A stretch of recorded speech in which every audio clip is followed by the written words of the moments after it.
claps.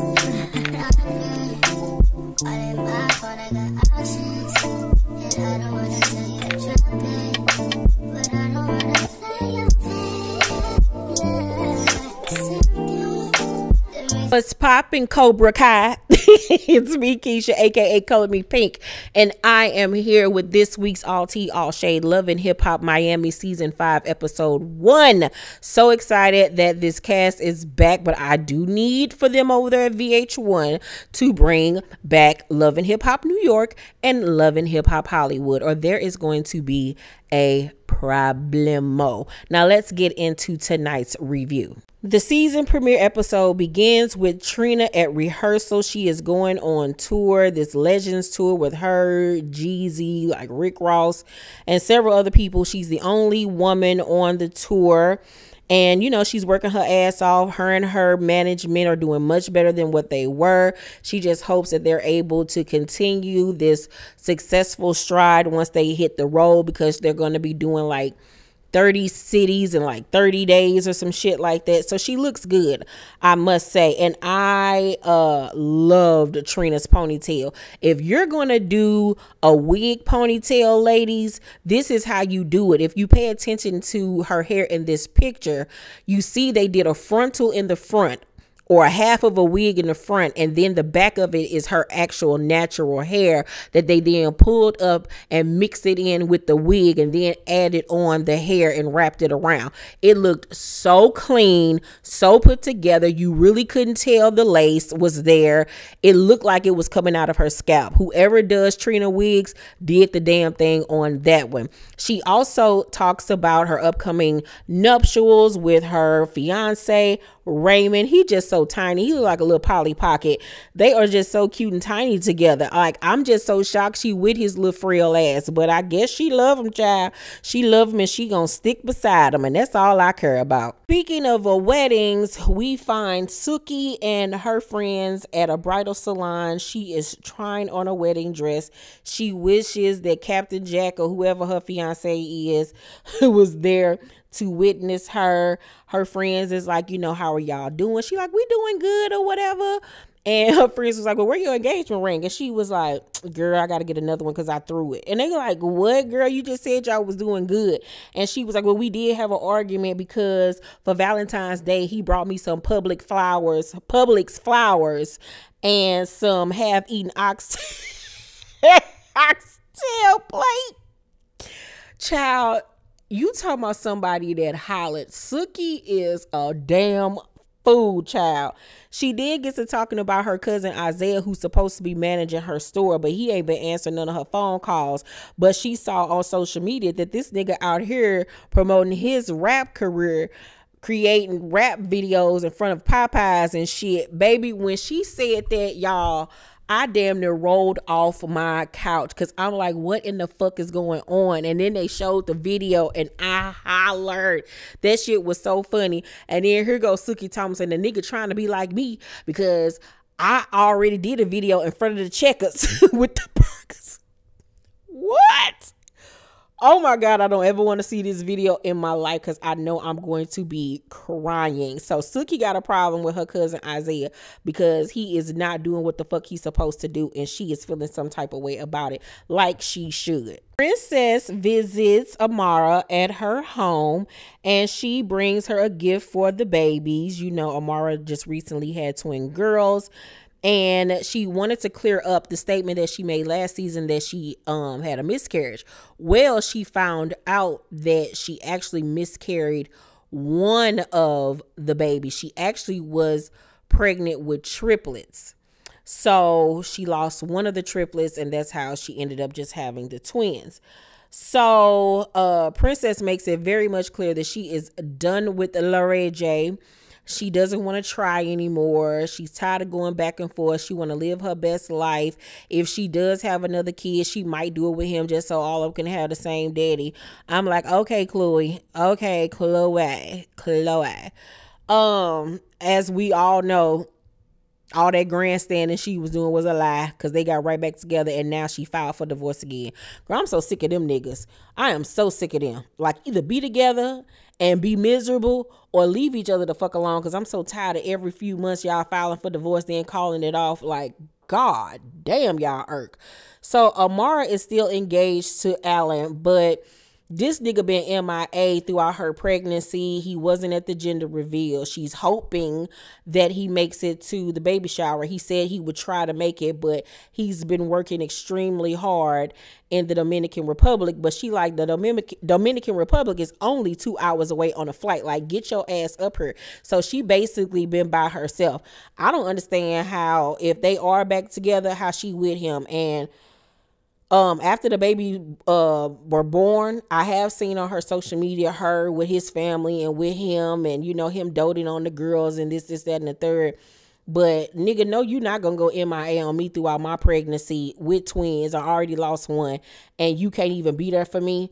We ain't got shit to talk about. Not a damn thing. Because remember, he had already ghosted her one time before that. He didn't want to be with her based off some shit with her mama. Girl, you's a better one than me. Fuck Alan and his receding ass hairline. You can do bad all by yourself.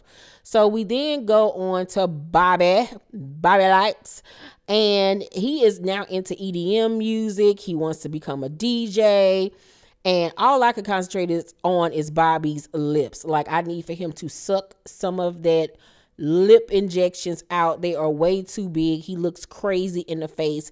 He's very much giving me Bert and Ernie. Bobby, you starting to look weird now, nigga. I know that the Zeus Network just released his teaser trailer for his upcoming dating show on Zeus with him and Roland Ray, and it looks like it's going to be quite good.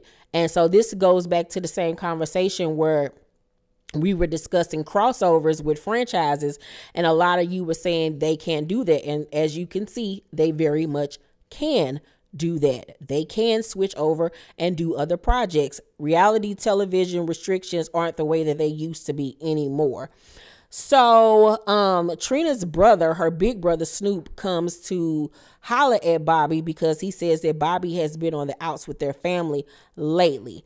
So he pulls Bobby to the side and confronts Bobby on the whole situation with Bobby and his daddy, because ever since he spoke to his father last season, he hasn't spoken to him since nor gone to visit him. And Snoop says that his uncle, which is Bobby's father, feels like he only had that video conference with him on the phone for television. And I'm like, shit, even if he did, and motherfucker, you weren't never there for him. That's the least your ass can do. And only reason why you want to fuck with him now is because you want somebody to help your ass get out of jail. And he does not have to do nothing for you. And I didn't like the way the cousin was coming at Bobby like, you should do this for him and da-da-da-da. Bitch, what the fuck has he done for Bobby? Like, make it make sense. And like Bobby said, I will handle that situation when I'm good and ready. I don't have to do nothing. Exactly. I didn't understand that at all. I hate how men stick with other men throughout they bullshit and don't hold people accountable. Like, that man don't owe his father nothing.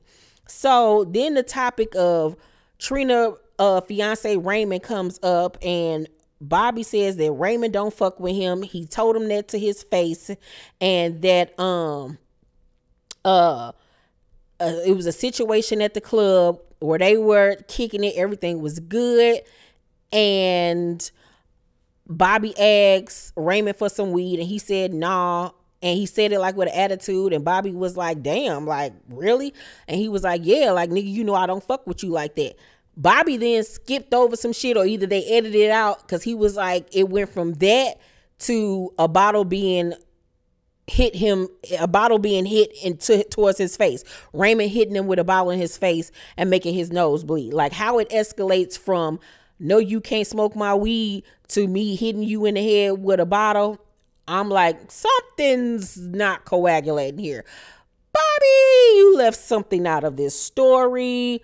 If in fact he did hit you first, that's a bit much. Like, y'all supposed to be family, and there's better ways to handle confrontation, especially when you're marrying to Trina's family and this is her blood. Like, come on, dog.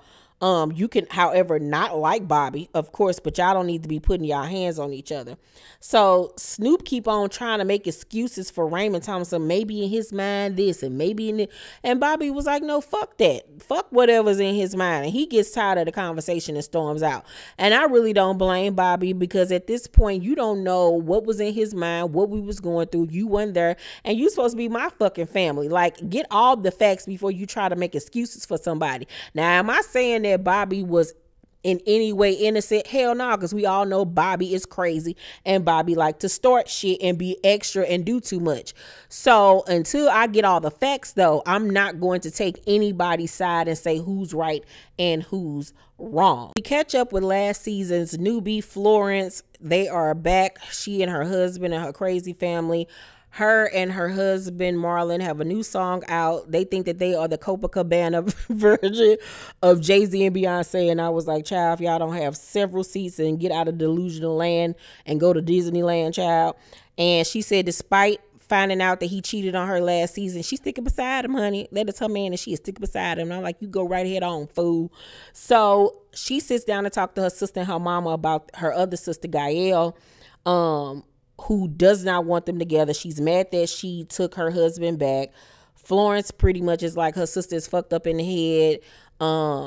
She mad at the world, mad at her, don't treat her kids right. And I mean, she was just going in on her sister, child.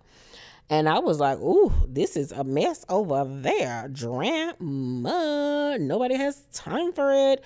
We then switch over to Amara's baby shower. Noriega's wife, Neri, is there. She lets us know that her juice bar is doing quite well. A lot of celebrities come by, like Kanye and Fat Joe and Ja Rule. And Princess is there. I didn't see any of the other cast members there, which was shocking to me. I thought there would be more cast there, but maybe she don't fuck with everybody like that. So Amara is backstage waiting to make her debut, and she is upset because the party coordinators or whatever aren't allowing all of her guests in, and she feels like it's ruining everything, and she goes to fuck off and was like, this is my party, I can cry if I want to. And she hypes herself up so much her stomach started cramping. She got to take a second, child, and she was just doing team too much, yelling and screaming. And even she said that it was misplaced anger. She was mad because Alan, of course, did not show up for her. She was there alone, and you know, anybody would be sad. Anybody would be sad. But let me tell you one thing. Alan wouldn't have to worry about me. He would never have to worry about me, child. Ain't no motherfucking way. Ain't no damn way. You supposed to be my man, my fiance. You're the father of my children. I'm having twins. I'm here by myself. You ain't supporting me. You ain't coming to nothing. You ain't coming to see me, spend time with me, check up on me, go to doctor's visits. Nigga, please. We will co-parent. I will put your ass on child support. But other than that, bitch, you can suck my clit hard. Okay? So, Amara does her reveal. She looks absolutely stunning in her dress. She was giving me very much Grecian goddess, African royal goddess. She just looked beautiful. And she says her speech to the crowd, and she starts to break down when she said, you know, she never imagined her day going like that, where she would be standing there alone. And I felt really bad for her. Princess was crying, and it was just sad. It really honestly was sad, and I can't believe that man did her like that, but niggas ain't shit. Suki is having this like fan event at her store, Good Cat or whatever, where, you know, fans are gonna come out, take pictures with her, be able to shop in the store. But as she's on her way to the event, her cousin is still not answering her phone, so she's pissed off. But I'm like, this gotta be scripted at this point, because why would you hold an event and think that your cousin gonna be there when he ain't been answering your phone calls all this time? So this part to me seemed very much scripted, or either you just dumb. So she gets a phone call from her people stating that the store is closed. There are people waiting outside to get in, and Suki is like, oh hell no, like she is pissed to the fuck off. So she gets to the store, people are waiting, she tells them she's sorry, she goes inside, she says that the store smells like Black and Milds, it's dusty in there, it looked like it's in a bad neighborhood, like things were not up to par. Some of the pieces that she had in there actually were quite cute, but you was distracted with your eyes by the cardboard on the windows, so can't nobody see in. It was just ghetto. And even somebody in her camp was like, this is ghetto as hell. Okay. You could tell that this was some scripted type shit though, because it was only 5 people in line. And then they open the doors as they're taking down the cardboard, which didn't make any sense. And you got this woman, this white woman in the head of the line, who stops and asks Suki, do you take this business serious? And of course Suki then goes off on the lady. It's almost an altercation, and it's just a mess, and it just screams scripted to me. I feel like this was just a way to introduce her cousin to the world, honestly, and for her to have a storyline. I don't feel like this part was really truly real. So Trina is on tour with the guys, and she is ready to rip the runway. She's looking good, hopefully smelling good, honey. She hits the stage, she does the damn thing. Joy and her new nigga David are there. Of course, Trick feels some type of way about it. Joy ain't fucking with Trick right now. She's avoiding him because she does not like the fact that when he was on Drink Champs, that he talked about getting his ass ate by the women he was in relationships with, and how people assumed that he was talking about her and that she was one of them. And I'm like, girl, Joy, don't nobody believe that you ate this man ass. Don't nobody believe that, child. You ain't got to worry. You ain't got to worry. So Trick Daddy in his confessional gonna tell me some, the only reason why Joy dated is because I gave her permission. You pot-belly pig, you. Boy, Joy ain't bit more thinking about you. I don't know why Joy won't divorce you. She has made enough money off this show that she could be able to afford a lawyer and divorce this man. I don't know why in the hell they are still legally married on paper when they do not fuck with each other in that capacity for years. Like, make it make sense. So, Snoop then takes Raymond to the side to talk to him about this Bobby situation. Snoop tells Raymond what Bobby told him, that they had a fight or whatever. Raymond was like, we didn't have a fight. And then he says it was an open hand smack. Sir, that's a fight. You physically assaulted your fiance's cousin. So that's a fight. You hit him, sir. And so Snoop was like, that's my uncle's son, and it's my responsibility to take care of everybody. And Raymond was like, he's a liability. He always fighting and turning up. And Snoop was like, give me an example. So he gives him one example of Bobby fighting with some girl when they was on tour at some point. And he keeps on stressing that Bobby is a liability to Trina and her brand and everything. And I'm like, who are you? Who are you? Who are you? You're not Renee. You're not Celine Dion's husband. You ain't Ike Turner, nigga. Why are you so involved in Trina's affairs? What do you do for a living that you're able to run around the whole world following her? What is it that you do, sir? Because it's giving me riding her coattails, and you shouldn't be involving yourself in her family issues unless she asks you to get involved. And 100% you are wrong for putting your hands on him. 100%. And I'm not understanding why Trina allowed it. Only way I can see Trina allowing it is if Bobby was just like straight disrespectful to her fiance and was just doing team too much, and he needed to get popped. Obviously, the way it seems like Trina's going to handle this situation, that's kind of like what happened. And if so, okay, I'll ride with it. But I feel like he's a little bit too much involved in Trina's day-to-day work shit. So, Snoop is like, can I at least try to get y'all together so we can work this out? And Raymond was like, I don't want a relationship with Bobby. I ain't got nothing to do with what's going on with him and Trina. But yeah, you do, because you were just talking about what goes on between him and Trina by calling him a liability to Trina's brand. Like, make it make sense, little nigga, because you're confusing the fuck out of me, Tiny Tim. Child. And at the end of the episode, we see Florence and Marion performing their new song and debuting their video to all of their family and friends. And like I said, the song goes hard. It's actually something I would listen to. I really, truly enjoyed the beat and everything. I liked Marlon's flow, even though I didn't understand what the hell he was saying because they were speaking in a different language. But it was something about Florence's verse when they were performing it live that it was offbeat to me. But overall, I thought it was a cute song. Yeah, so Gael is there. She's salty. She got a pouty face on her face. She didn't know about the song. And she confronts her sister on it, like, why you didn't tell me you did a song with him? I had to find out on Facebook. And she was like, hey, are you my manager? Like, do I have to tell you everything? Like, you don't tell me everything. You my so-called sister, but last season you had kept a secret about one of your homegirls fucking my nigga. Like, make it make sense, girl. You mad over a song? That sister though seemed like she crazy. It's something wrong with her. It's very much giving me Hands That Rock the Cradle, or the good son with her. Something ain't right. So they get to arguing back and forth, and Gael was like, did he talk to you? You took my sister away from me. And I'm like, okay, crazy. So they outside, and somehow Gael and Florence get to hitting each other, and Florence was like, I just got my boobs done, bitch. You can tell her boobs is sore and everything. And Gael was like, I don't give a fuck. And she started crying and walks away, and Gael is like, you know, she deserves to know the truth now. And I'm like, what does she need to know now, girl? You are a horrible sister. Because if we find out, like I suspected last season, that you've been fucking this nigga too, girl, Florence, bitch, you better Florence in the machine they asses and get rid of both of them, bitch. Because that better not be what she tell your ass this season. But whatever she tell you, I would literally cut her ass off. Cut her ass off, and cut Marlon off too. Don't be no goddamn fool, girl. And I hope you didn't alter your body to keep this nigga, because you're a beautiful girl regardless. Let me know what y'all thought about tonight's episode down below in the comment section. Overall, I'll give Love and Hip Hop Miami season 5 episode 1 premiere.